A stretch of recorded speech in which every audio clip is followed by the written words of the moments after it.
ಇದೆಲ್ಲವೂ ಹೈಕಮಾಂಡ್ ತೀರ್ಮಾನಕ್ಕೆ ಇರೋದು ಅಂತೇಳಿ ಮುಖ್ಯಮಂತ್ರಿಗಳು, ಉಪಮುಖ್ಯಮಂತ್ರಿಗಳು, ನಾನು ಎಲ್ಲರೂ ಹೇಳ್ತೇನೆ.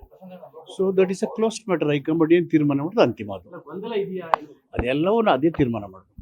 It is high command's decision. Sir, ರಾಜ್ಯ ಗುಪ್ತಚರ ಇಲಾಖೆಯನ್ನ ಡಿ.ಕೆ. ಶಿವಕುಮಾರ್ ಅವರ ಡಿನ್ನರ್ ಮೀಟಿಂಗು ಆಕ್ಟಿವಿಟೀಸ್ ನ ಬಳಕೆ ಅಂದ್ರೆ ತಿಳ್ಕೊಳ್ಳಿಕ್ಕೆ ಸರ್ಕಾರ ಬಳಕೆ ಮಾಡ್ಕೊತಿದೆ ಅಂತ ಆರೋಪಕ್ಕೆ ನಮ್ಗೇನು ಗೊತ್ತಿಲ್ಲ, ನಿಮ್ಗೆ ಗೊತ್ತಿರೋ ಅವ್ರಿಗೆ ಹೇಳಿ. ಡಿ.ಕೆ. ಶಿವಕುಮಾರ್ ಅವರು ಹೇಳಿದ್ದಾರೆ. ಡಿ.ಕೆ. ಶಿವಕುಮಾರ್ ನಿಮ್ಮ ಒಂದು ಹೇಳಿಕೆಗೆ ಹೈಕಮಾಂಡ್ ಅಂತ ಹೇಳಿದ್ರು.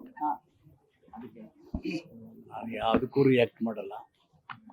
ನಾನು ಯಾರ ಕುರಿತು ವೈಯಕ್ತಿಕ ನನ್ನ ಸಾರ್ವಜನಿಕ ಜೀವನದಲ್ಲೇ ನನ್ನನ್ನೇ ಹೇಗೆ ಈ ಆಳು ಕ್ರಿಟಿಸೈಸ್ ಮಾಡಿದ್ರು ವಾಪಸ್ ಮಾತಾಡ್ದವ್ನು ನಾನು. I speak on ideology, I stand on principles. ವಿಚಾರದಲ್ಲಿ ಹಿಂದಿನ ಪ್ರಕಾರನೇ ಮಾಡ್ತೀವಿ ಅಂತ ಸರ್ಕಾರ ತೀರ್ಮಾನ ಮಾಡಿದೆ. ಆಚೆ ಬಂದು ತಿಮ್ಮಾಪುರ ಮತ್ತೆ ಸಚಿವರಾದಂತ ಕೆ. ಮುನಿಯಪ್ಪನವರು ಸರ್ಕಾರ ಮಾತು ಕೊಟ್ಟಿದೆ, ಒಳ ಮೀಸಲಾತಿ ಅನ್ವಯ ಆಗುತ್ತೆ ಅನ್ನೋದು ಗೊಂದಲ ಇದೆ ಸರ್. ತಾವು ಅದ್ರ ಬಗ್ಗೆ ನಾನು ಏನು ಹೇಳೋದಿಲ್ಲ. ಅದನ್ನು ಜನರು ಅವ್ರಿಗೆ ಇಷ್ಟಕ್ಕೆ ಹೇಗೆ ಬೇಕೋ ಆಗಾಗ ಮಾತಾಡ್ತಾ ಇದ್ದಾರೆ. ಸರಿಯಾದ ಮಾಹಿತಿನೂ ಇಲ್ಲ ಯಾರಿಗೂ. ಯಾರ್ಯಾರಿಗೆ ಹೆಂಗೆ ಬೇಕು ಏನೇನಂತದ ಮನಸ್ಸಲ್ಲಿ ಹಂಗೆ ಹೋಗ್ತಾ ಇದ್ದಾರೆ ಜನ. ಅವ್ರಿಗೆ ಸಂತೋಷ ಆಗೋದು ಏನು ಬೇಕು ಮಾತಾಡ್ಕೊಡ್ತಾರೆ. ಅಂತಿಮವಾಗಿ ಸಂವಿಧಾನ ಏನು ಹೇಳಿದೆ, ಕಾನೂನು ಏನಿದೆ, ಅದರ ಪ್ರಕಾರ ಸರ್ಕಾರ ಹೇಳಿದೆ. ಈಗಿನ ತೀರ್ಮಾನ ಕೂಡ ಕಾನೂನಿನ ತೀರ್ಮಾನಕ್ಕೆ ಅನುಗುಣವಾಗಿ ಸಚಿವ ಸಂಪುಟ ತೆಗೆದುಕೊಂಡಂತ ತೀರ್ಮಾನ. ಕ್ಯಾಬಿನೆಟ್ ಮೀಟಿಂಗ್ ಅಲ್ಲಿ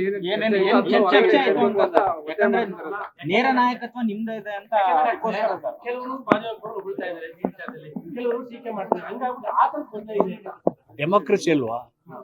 ಹೊಗಳವ್ರು ಹೊಗಳ್ತಾರೆ, ತೆಗಳ್ತಾರೆ. That is the democracy. ಅದರ ಫ್ಯಾಕ್ಟ್ ರಿಮೈನ್ಸ್ ದಿ ಫ್ಯಾಕ್ಟ್. ಯಾರಿಗೂ ಯಾವ ಅನ್ಯಾಯನೂ ಆಗುತ್ತೆ. Fact remains the fact. ಸರಿ. ಸಂವಿಧಾನ ಕಾನೂನು ಏನು ಹೇಳುತ್ತೆ ಅದೇ ಆಗುತ್ತೆ. ಯಾರ್ಯಾರು ಹೇಳ್ತಾರೆ ಮಾಡೋಕ್ಕಾಗಲ್ಲ. What ever the constitution provides, what ever the laws is, ಅದ್ರ ಪ್ರಕಾರನೇ ಮಾಡಬೇಕು. ಅದನ್ನ ಬಿಟ್ಟು ಏನು ಮಾಡೋಕ್ಕಾಗಲ್ಲ. ಇವ್ರ ಪರ ಮಾಡೋದು, ಅವ್ರ ವಿರುದ್ಧ ಮಾಡೋದು, ಪಕ್ಷಪಾತ ಮಾಡೋದು. ನಾವು ಮಂತ್ರಿಮಂಡಲ ರಚನೆ ಮಾಡುವಾಗ ಏನು ಮಾಡ್ತೀವಿ? ಗೌಪ್ಯತೆಯನ್ನು ನಾನು ಹೇಳೋಕ್ಕಾಗಲ್ಲ ಅಂತ ಹೇಳ್ತಿಲ್ಲ. ನೀವು ಹೇಳೋ ಬಗ್ಗೆ ಕ್ಯಾಬಿನೆಟ್ ಲಾದಂದ್ರೆ ಮಾಡಾರು ಟಾಕಿಂಗ್ ಏನು ಹುಡುಗಾಟಿಕೆನ ಇದು? ಯಾರಿಗೆ ಸಂತೋಷ ಮಾಡೋಕೆ ಏನೇನು ಹೇಳ್ಬೇಕಾಗುತ್ತೆ?